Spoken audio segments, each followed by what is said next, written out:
dispuesto a ofrecer sus palabras. Escuchamos. Jefes y jefas de Estado y de Gobierno, distinguidos jefes y jefas de delegaciones, señor secretario general de las Naciones Unidas, señor presidente, hace 70 años, en nombre de los pueblos, los miembros de esta organización suscribimos la Carta de las Naciones Unidas.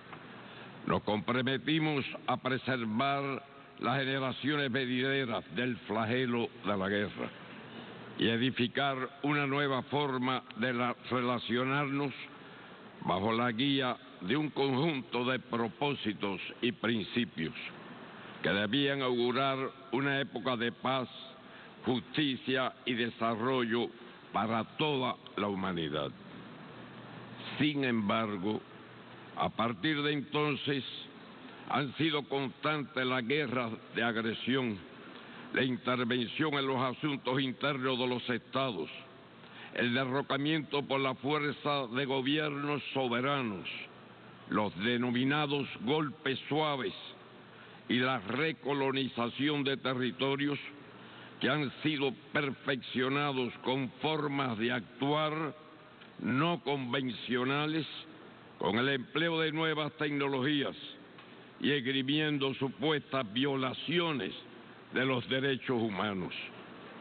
Es inaceptable la militarización del ciberespacio y el empleo encubierto y ilegal de las tecnologías de la información y las comunicaciones para agredir a otros estados, como también lo es que se distorsione la promoción y protección de los derechos humanos, utilizándolos de forma selectiva y discriminatoria para validar e imponer decisiones políticas.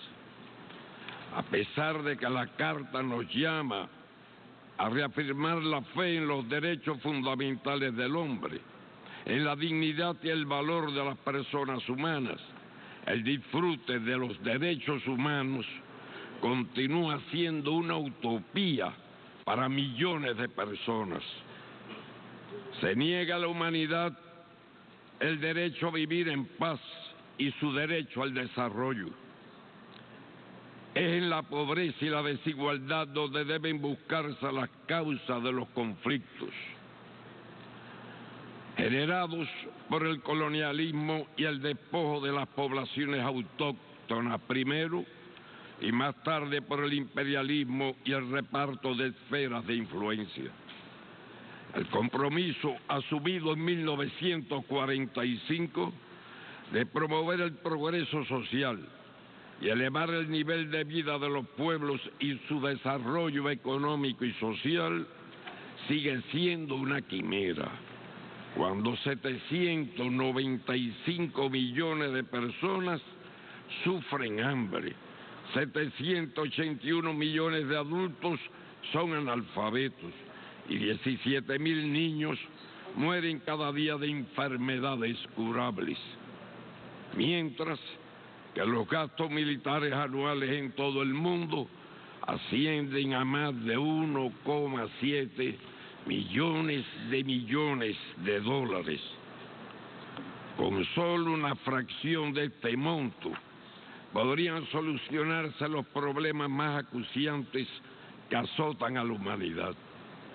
Incluso en los países industrializados ya prácticamente desaparecieron las sociedades de bienestar que se nos presentaban como el modelo a seguir.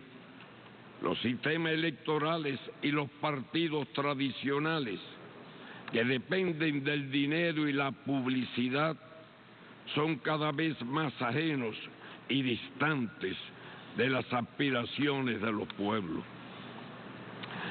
El cambio climático pone en peligro la existencia de la especie humana y los estados deben asumir responsabilidades comunes pero diferenciadas ante la inobjetable realidad de que no todos los países somos responsables por igual de lo ocurrido, ni despilfarramos los recursos naturales y humanos en un consumismo irracional e insostenible.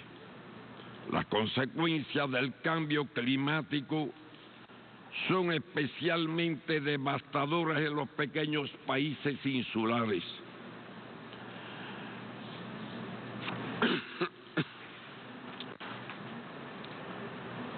E imponen una tensión adicional a sus frágiles economías.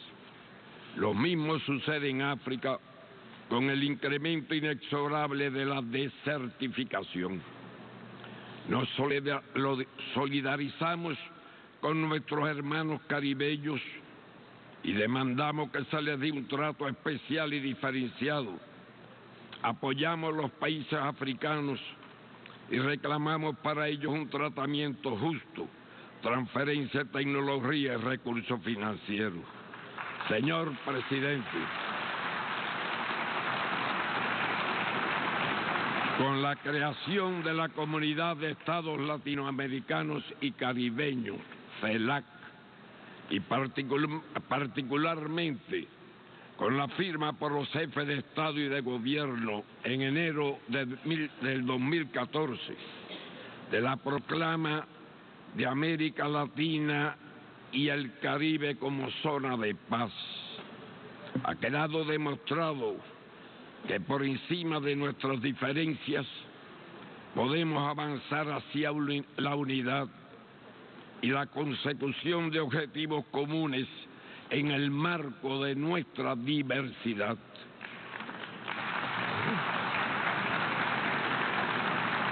En la proclama reafirmamos el compromiso inquebrantable con los principios de la Carta de las Naciones Unidas y el derecho internacional y de resolver las diferencias de forma pacífica, así como la convicción de que el pleno respeto al derecho inalienable de todo Estado a elegir su sistema político, económico y social y cultural constituye una condición esencial para asegurar la convivencia pacífica entre las naciones.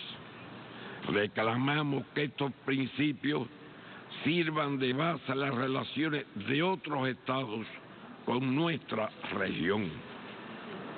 La República Bolivariana de Venezuela contará siempre con la solidaridad de Cuba frente a los intentos de desestabilizar y subvertir el ordenamiento constitucional y destruir la obra iniciada por el compañero Hugo Chávez Frías y continuada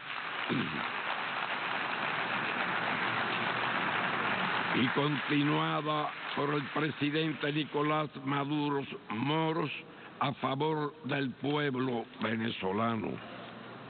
De igual manera, va nuestra firme y restricta solidaridad a la República del Ecuador, a su revolución ciudadana y a su líder Rafael Correa Delgado, que se ha convertido en el blanco del mismo guión de desestabilización aplicado contra otros gobiernos progresistas de la región.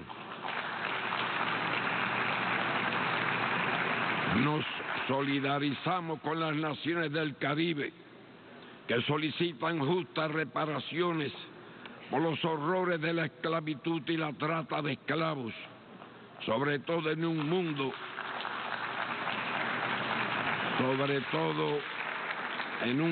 en el que la discriminación racial y la represión de las comunidades afrodescendientes ha ido en ascenso.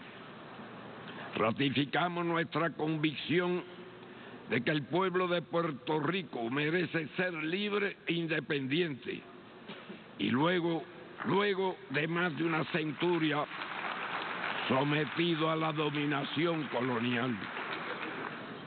Nos solidarizamos con la República Argentina en su legítimo reclamo de soberanía sobre las Islas Malvinas, Sandwich del Sur y Georgia del Sur.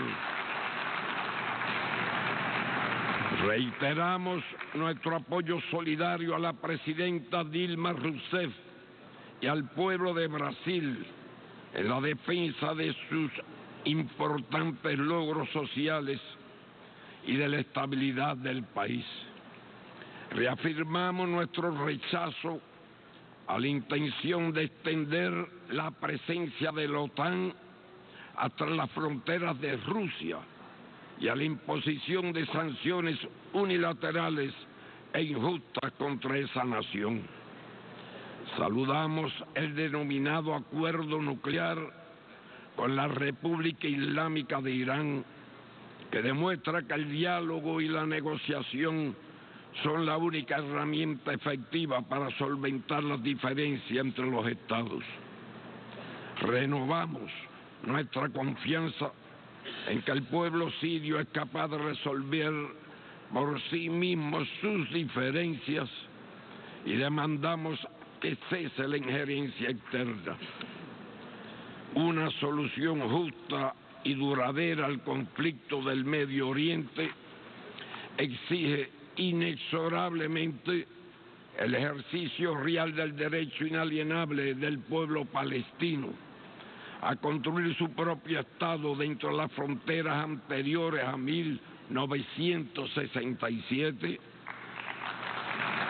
y con su capital en Jerusalén Oriental, lo que enérgicamente apoyamos.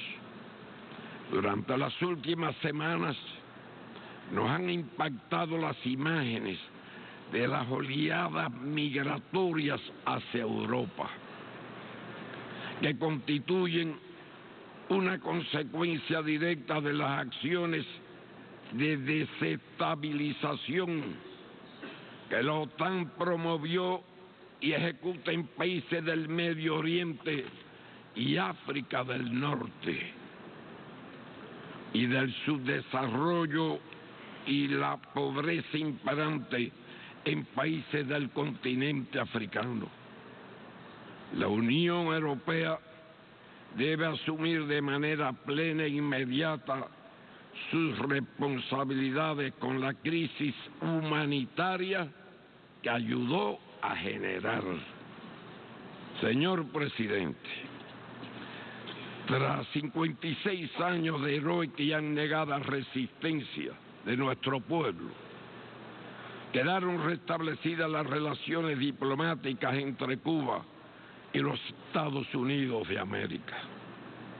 Ahora se inicia un largo y complejo proceso hacia la normalización de las relaciones, que se alcanzará cuando se ponga fin al bloqueo económico, comercial y financiero, se devuelva a Cuba el territorio ocupado ilegalmente en la base naval de Guantánamo, cesen las transmisiones radiales y televisivas y los programas de subversión y desestabilización contra la isla, y se compensa a nuestro pueblo por los daños humanos y económicos que aún sufre.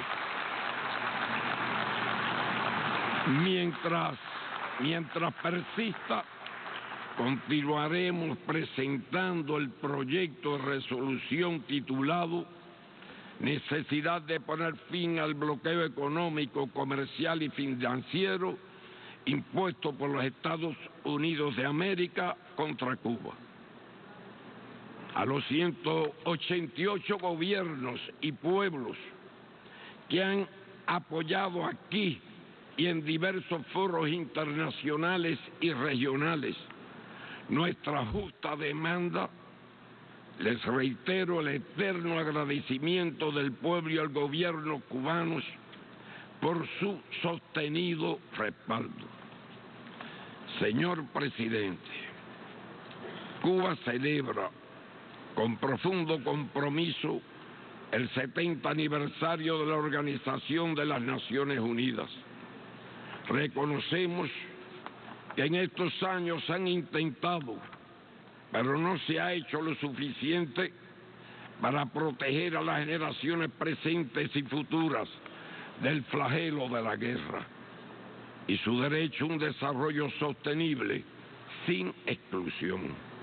La ONU ha de ser defendida del unilateralismo y profundamente reformada para democratizarla y acercarla a los pueblos.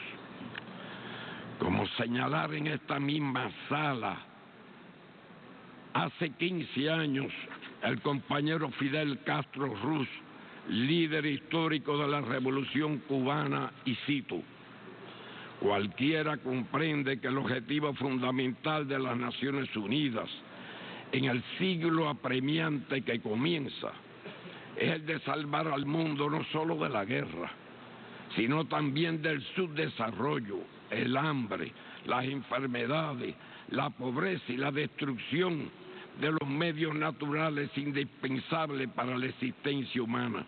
Y añadió, y debe hacerlo con premura antes de que sea demasiado tarde.